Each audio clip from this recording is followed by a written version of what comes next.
बड़ा ज़बरदस्त सिंध की तरफ आपने रुख किया है और एमक्यूएम एक बहुत बड़ी हकीकत है, ख़ासतौर पर अर्बन सिंध की। और उनके साथ जीडीए भी है, फिर जेयूआईएफ भी है ऑलरेडी। तो क्या पीपल्स पार्टी से इतना खौफ था कि इंडिविजुअली नहीं लड़ा जा सकता था? नहीं, देखिए ऐसे नहीं है। ये जो फैसला है दोनों जमातों को कॉम्प्लीमेंट करेगा। अगर आप कराची की नशिस्तों को देखें तो हमने तकरीबन कराची में सारे हलकों में पीएमएलएन के कैंडिडेट खड़े हुए थे और उन्होंने मिनिमम भी अगर वोट लिए तो 7-8 हज़ार से लेके 70-80 हज़ार तक वोट लिए सारे हलकों में। तो वहाँ एक अच्छा कॉम्बिनेशन बन सकता है पीएमएलएन का और एमक्यूएम का, एक अच्छी दोनों को जो बेनिफिट करेगा।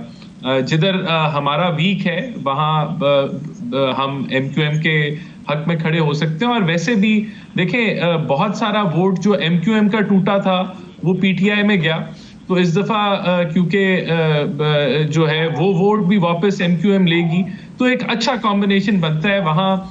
उनको हमारे से फायदा और हमें उनसे फायदा है।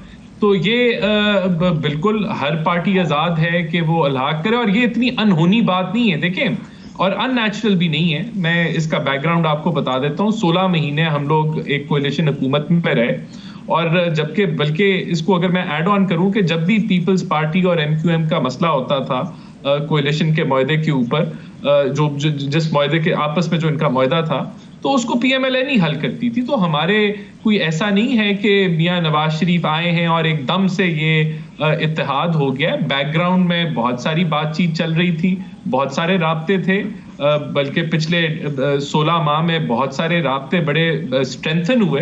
तो वो उसका रिजल्ट ये अब आप देख रहे हैं। और देखें, ये हम तो स्ट्रेटेजाइज कर रहे हैं कि एक हमने मेजॉरिटी लेनी है वफाक के अंदर, एक बड़ा नंबर लेना है कि हम गवर्नमेंट कंफर्टेबली फॉर्म कर सकें। तो वो टारगेट है, और हम उस पे हर सूबे में कोशिश करेंगे कि हमारी अलायंसेस हों, सीट एडजस्टमेंट्स हों, और अब उस अलायंसेस की नतीजे में सीट एडजस्टमेंट्स हों। तो अगर मिसाल के तौर पे कराची में हम 4-5 सीट्स निकाल लें, तो उससे हमारे टोटल नंबर को स्ट्रेंथ मिलेगा। तो ये हम इन लाइंस में, मैं नंबर सिर्फ एज एन एग्जांपल आपको कोट किया है, तो ये म्यूचुअली बेनिफिशियल भी है। और जो टोटल आपने जो देखें मसले अवाम के हल करने, अगर एक स्ट्रॉन्ग नंबर के साथ गवर्नमेंट फॉर्म होगी तो बिल्कुल उसका बेनिफिट जो है वो अवाम को ही होगा at the end of the day, कि हम बोल्ड डिसीजंस लेके बड़े बड़े मसाइल हल कर सकें। जी, मुझे ये एक चीज़ बताएं कि पंजाब में क्या आईपीपी के साथ भी इत्तेहाद होगा? क्योंकि जो वोट टूटेगा पीटीआई का वो शायद आईपीपी में जाएगा, और पीपल्स पार्टी का ख्याल है कि पीपल्स पार्टी का नाराज़ वोट जो है वो पीटीआई में गया था, वो शायद अब वापस आएगा। और साउथ पंजाब में क्योंकि अब कहा यह जा रहा है कि जहांगीर खान तरीन साहब के आने के बाद पीपल्स पार्टी भी, क्योंकि 9 मई के बाद हमने कोई बड़ा क्लेम सुना नहीं पीपल्स पार्टी की जानिब से कि ये पंजाब में दोबारा एक्टिव नज़र नहीं आए। देखिए, पंजाब स्ट्रॉन्ग होल्ड है पीएमएलएन का। साउथ पंजाब में कुछ ऐसी नशिस्तें हैं जहां पीएमएलएन वीक है, लेकिन वहां पार्टी ने बड़ी तवज्जो दी हुई है। तो जहां भी इत्तेहाद होना है वो म्यूचुअली बेनिफिशियल होना चाहिए है, कि at the end of the day जो नंबर ऑफ सीट्स जो निकलनी चाहिए है वो दोनों के लिए फायदेमंद होनी चाहिए और कॉम्प्लीमेंट करनी चाहिए एक दूसरे को। तो बड़े लेवल पे तो मैं नहीं समझता कि ये मुमकिन होगा कि हम आईपीपी के साथ कोई सीट एडजस्टमेंट करें, क्योंकि हमारे पास बड़े स्ट्रॉन्ग कैंडिडेट्स हैं ओवरऑल पंजाब के अंदर। ये जरूर मुमकिन है कि एक छोटे लेवल पे ये हो जाए, इसको मैं मुस्तरद नहीं करूंगा कि ये बिल्कुल नामुमकिन है कि आईपीपी के साथ कोई इत्तेहाद हो ही ना सके। तो ये पॉसिबिलिटी जरूर है, आगे आने वाले दिनों में इसमें क्लैरिटी आ जाएगी। बिल्कुल जी। राना एहसान अफजल साहब, ये जो सारी सूरत हाल है, एक तो ये कहा गया था कि जनाब अभी कल ही मियां नवाज शरीफ साहब ने शायद कहा कि जी आप लोगों ने सख्त बयानात नहीं देने। बिलावल साहब ने कल कह दिया कि जी लाहौर से वजीर आज़म नहीं होगा। तो अब और फिर एक जो टेलीफोनिक राब्ता है उसके मुतालिक भी बिलावल साहब ने कहा कि ये शायद ये पुरानी बात है, जब आए थे मियां साहब तो उन्होंने फ़ोन वेलकम करने के लिए फ़ोन किया था। आज जरदारी साहब सिर्फ सियासत में इंतखाबी मुखालफिन को इलेक्शन के लिए कह रहे हैं कि हम समझते हैं कि ये खुशाइंद बात है, बस लड़ें। तो ये क्या आपको लगता है कि ये इंतखाबात तक सिर्फ चलेगा और उसके बाद फिर दोबारा अगर जरूरत पड़ी तो गवर्नमेंट में सब इकट्ठे बैठे होंगे? देखिए, मैं एक सवाल का जवाब देना चाहता हूं कि ये कैसे म्यूचुअली बेनिफिशियल होगा।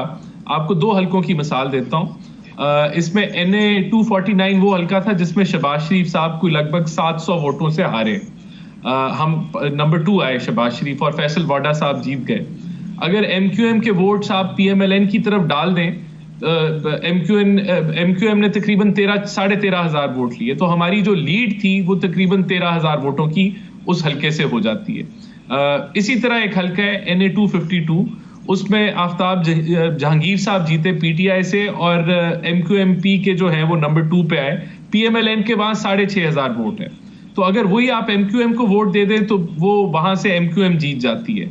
तो ये ऐसे नहीं है कि हमारी प्रेजेंस नहीं है, हमारे हर जगह कराची में कैंडिडेट्स 2018 में खड़े हुए थे। मैंने आपको बताया कि उन्होंने 6,000 से 70,000 तक वोट लिए। तो ये एक अच्छा विनिंग कॉम्बिनेशन बन जाता है अगर वहां सीट एडजस्टमेंट मुमकिन तौर पे हो जाए। मुझे नहीं पता कि अभी हुई है ये फाइनल या नहीं, लेकिन इट इज म्यूचुअली बेनिफिशियल। और ये एक अच्छी स्ट्रैटेजी है कि कराची से MQM भी अपनी सीट सिक्योर करे और कुछ जो है वो सीटें PMLN की भी सिक्योर हो जाएं। तो मैं नहीं समझता। बाकी देखें, बात ये कि कोalition के अंदर कौन आएगा कौन नहीं आएगा, ये तो जो इलेक्शन के रिजल्ट्स आएंगे, कोई पार्टी मेजॉरिटी फॉर्म कर सकती है, नहीं कर सकती। और फिर अगर जो मुल्क के देखें जिस तरह के मसाइल हैं, उसके अंदर तो अगर कोई ऑपोजिशन में भी जमात हो उसको भी तावन करना पड़ेगा हुकूमत के साथ, चाहे वो प्राइवेटाइजेशन हो और दीगर टैक्स रिफॉर्म्स हो, क्योंकि मुल्क के अंदर इस वक्त स्पेस मौजूद नहीं है कि एक पोलराइजेशन का माहौल हो। मुल्क के अंदर स्पेस ही नहीं मौजूद कि आप मुल्क को आगे ले जा सकें एक लड़ाई झगड़े के माहौल के अंदर। तो ये तो जिम्मेदारी ऑपोजिशन पे भी होगी और हुकूमत पे भी होगी कि वो मामलात को, सारे स्टेक होल्डर्स को इकट्ठे ले जाने की कोशिश करें, कंसेंसस पैदा करने की कोशिश करें। तो लेकिन ये चीजें जब जो रिजल्ट आएगा इलेक्शन का उसके बाद फाइनल होंगी। लेकिन अगर आप 2018 की सारी सीटों का रिजल्ट स्टडी करें कराची का, तो आपको पता चल जाएगा कि इस अलायंस का दोनों को बेनिफिट होगा। तो मैं नहीं समझता। बाकी देखें, बात यह कि कोalition के अंदर कौन आएगा कौन नहीं आएगा, ये तो जो इलेक्शन के रिजल्ट्स आएंगे, कोई पार्टी मेजॉरिटी फॉर्म कर सकती है, नहीं कर सकती। और फिर अगर जो मुल्क के देखें जिस तरह के मसाइल हैं, उसके अंदर तो अगर कोई ऑपोजिशन में भी जमात हो उसको भी तावन करना पड़ेगा हुकूमत के साथ, चाहे वो प्राइवेटाइजेशन हो और दीगर टैक्स रिफॉर्म्स हो, क्योंकि मुल्क के अंदर इस वक्त स्पेस मौजूद नहीं है कि एक पोलराइजेशन का माहौल हो। मुल्क के अंदर स्पेस ही नहीं मौजूद कि आप मुल्क को आगे ले जा सकें एक लड़ाई झगड़े के माहौल के अंदर। तो ये तो जिम्मेदारी ऑपोजिशन पे भी होगी और हुकूमत पे भी होगी कि वो मामलात को, सारे स्टेक होल्डर्स को इकट्ठे ले जाने की कोशिश करें, कंसेंसस पैदा करने की कोशिश करें। तो लेकिन ये चीजें जब जो रिजल्ट आएगा इलेक्शन का उसके बाद फाइनल होंगी। लेकिन अगर आप 2018 की सारी सीटों का रिजल्ट स्टडी करें कराची का, तो आपको पता चल जाएगा कि इस अलायंस का दोनों को बेनिफिट होगा।